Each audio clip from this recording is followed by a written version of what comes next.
24-এ আপনাদের স্বাগতম। আমি জান্নাত আছি আপনাদের সাথে। জানিয়ে দেব সর্বশেষ আপডেট বাংলা সংবাদ ও শুরুতেই শিরোনাম। রিমান্ডে একের পর এক চাঞ্চল্যকর তথ্য দিতে শুরু করেছে সালমান এফ রহমান। ভারত না থাকলে অনেক আগেই পতন হতো। পালিয়ে যাওয়ার আগ মুহূর্তে হাসিনার পদত্যাগপত্র পাওয়ার পর যা করেছিলেন রাষ্ট্রপতি। এবং সবশেষে দেখবেন ফ্যাসিস্ট হাসিনার নির্দেশে বিডিআর সদর দপ্তরে 25 ফেব্রুয়ারি বিদেশি এজেন্ট নিয়োগ করে 57 সেনা অফিসার হত্যার তথ্য প্রমাণ ফাঁস। থাকছে বিস্তারিত প্রতিবেদন। এতক্ষণ শুনছিলেন সংবাদ শিরোনাম, এখন থাকছে বিস্তারিত। রিমান্ডে একের পর এক চাঞ্চল্যকর তথ্য দিতে শুরু করেছে সালমান এফ রহমান। নীলনকশার নির্বাচনের পর কিভাবে হাসিনার পতন রোধ করেছিল তারা, সেই তথ্যও বেরিয়ে এলো এবার। ছদ্মবেশে পালিয়ে যাওয়ার সময় গেল 13ই আগস্ট রাজধানীর সদরঘাট এলাকা থেকে গ্রেপ্তার হন সাবেক প্রধানমন্ত্রী শেখ হাসিনার বেসরকারি খাত বিষয়ক উপদেষ্টা সালমান এফ রহমান। হকার শাহজাহান আলী হত্যা মামলায় ঢাকা মহানগর গোয়েন্দা ডিবি পুলিশ কার্যালয়ে তার রিমান্ড চলছে। ডিবির জিজ্ঞাসাবাদে সালমান এফ রহমান বলেন, আমাকে আটকে রাখলে আমার বিভিন্ন প্রতিষ্ঠানে কর্মরত 80,000 লোক বেতন পাবে না। বিভিন্ন ব্যাংক থেকে যে ঋণ নেওয়া হয়েছে সেই ঋণের কিস্তি দিতে পারবো না। এতে দেশেরই ক্ষতি হবে, তাই আমাকে ছেড়ে দিন, আমি দেশ ঠিক করে দেব। এ সময় সালমানের কাছে জানতে চাওয়া হয়, গত নির্বাচনের আগেই তো আওয়ামী লীগ সরকারের পতন হওয়ার কথা ছিল, তখন হয়নি কেন? জবাবে তিনি বলেন, আমরা ভারতের মাধ্যমে আমেরিকাকে বোঝাতে পেরেছিলাম যে আমরা আমেরিকার পক্ষে আছি। বাংলাদেশকে বাঁচাতে হলে শেখ হাসিনার বিকল্প নেই। তখন আমাদের এবং ভারতের কথায় আমেরিকা কনভিন্স হয়েছিল, তা না হলে তখনই আমাদের পতন হয়ে যেত। রাজধানীর সচিবালয় এলাকায় আনসার সদস্যদের হামলায় 6 জন সেনা সদস্য আহত হয়েছেন। এর মধ্যে একজনের অবস্থা গুরুতর বলে জানিয়েছে বাংলাদেশ সেনাবাহিনী। সোমবার বাংলাদেশ সেনাবাহিনীর দেয়া এক বিবৃতি থেকে এ তথ্য জানা গেছে।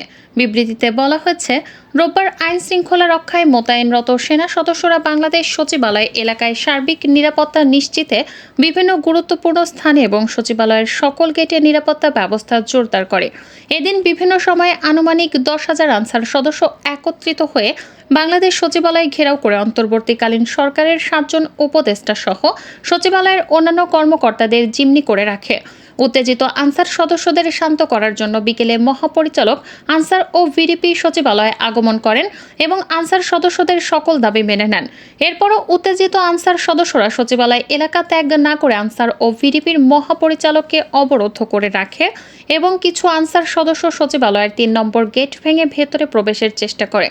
কেন সময় উত্তেজিত আনসার সদস্যরা ঘটনাস্থলে উপস্থিত ছাত্রদের ওপর অতর্কিত হামলা করে এবং সচিবালয়ের নিরাপত্তায় নিয়োজিত সেনাবাহিনীর টহলের ওপর ইট পাটকেল নিক্ষেপ সহ লাঠি দ্বারা আঘাত করে।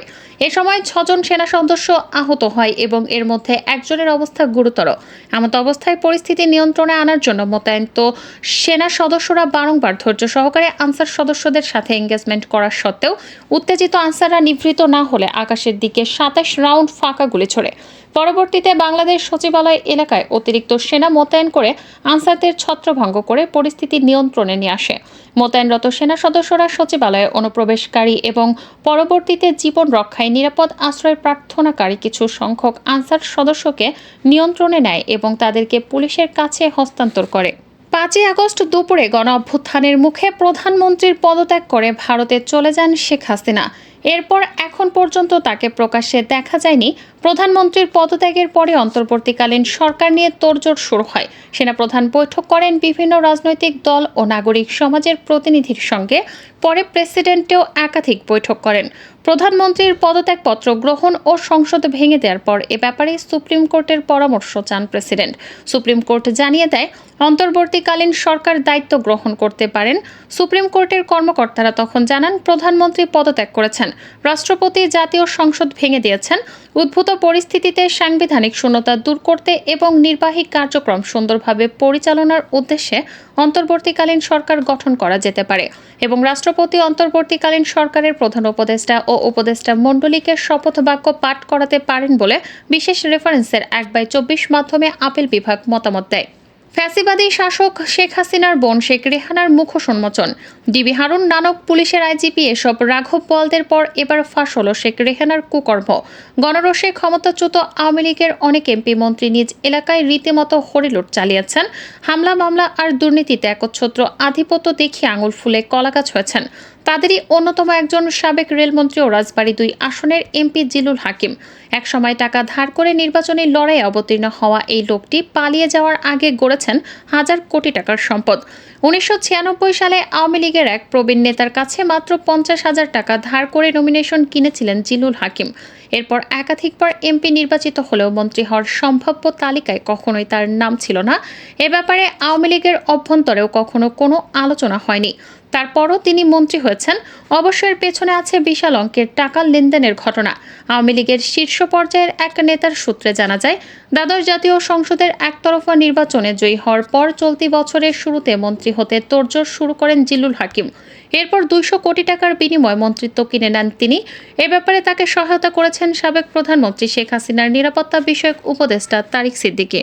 তারিক সিদ্দিকের মাধ্যমে মন্ত্রিত্ব কেনার এই টাকা লেনদেন হলেও এতে মূল ভূমিকা রাখেন শেখ হাসিনার বোন শেখ রেহানা।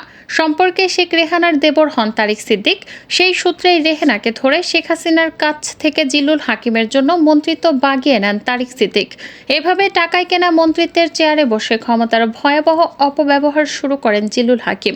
খুন, নির্যাতন, দখলবাজি, অর্থ পাচার হেন কোনো অপরাধ নেই যা করেননি জিলুল হাকিম। মনোনয়ন বাণিজ্য করতে গিয়ে নিজ দলের নেতাকর্মীদের শুধু বিপক্ষে অবস্থান নেননি, তাদের ওপর চালিয়েছেন নির্যাতনের স্টিম রোলার।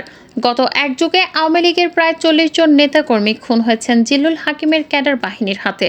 আওয়ামী লীগ সহ ১৪ দলীয় জোটের প্রধান শেখ হাসিনার ফ্যাসিস্ট সরকার ২০০৯ সালের ২৫ ও ২৬ ফেব্রুয়ারি তৎকালীন বিডিআর সদর দপ্তর পিলখানায় সুপরিকল্পিতভাবে বিদেশি এজেন্ট নিয়োগ করে ৫৭ জন সেনা অফিসার সহ ৭৪ জনকে হত্যা করে। পরে বিডিআর বিদ্রোহের অভিযোগে রাজধানীর চকবাজার থানায় হত্যা মামলা দায়ের করা হয়। তার বাবা বীর মুক্তিযোদ্ধা আব্দুর রহিম ডিএডি হিসেবে পিলখানায় কর্মরত ছিলেন। তাকেও ওই মামলায় আসামি করে আটক করা হয়। ২০০৯ সালে বাংলাদেশ রাইফেলসের সদর দপ্তর পিলখানায় বিদ্রোহের ঘটনায় দায়ের করা মামলায় আসামি বিডিআরের উপসহকারী পরিচালক বীর মুক্তিযোদ্ধা মোহাম্মদ আব্দুর রহিমের কারাগারে মৃত্যুর ঘটনায় সাবেক প্রধানমন্ত্রী শেখ হাসিনা সহ ১১ জনের বিরুদ্ধে হত্যা মামলা করা হয়েছে।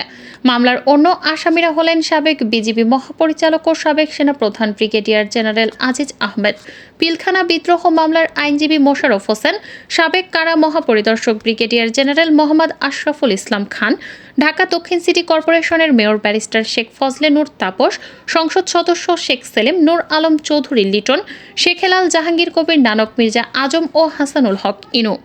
এছাড়া ২০১০ সালের জুলাইয়ে দায়িত্বরত কেন্দ্রীয় কারাগারের জেল সুপার এবং কারাগারের চিকিৎসকদেরও আসামি করা হয়েছে।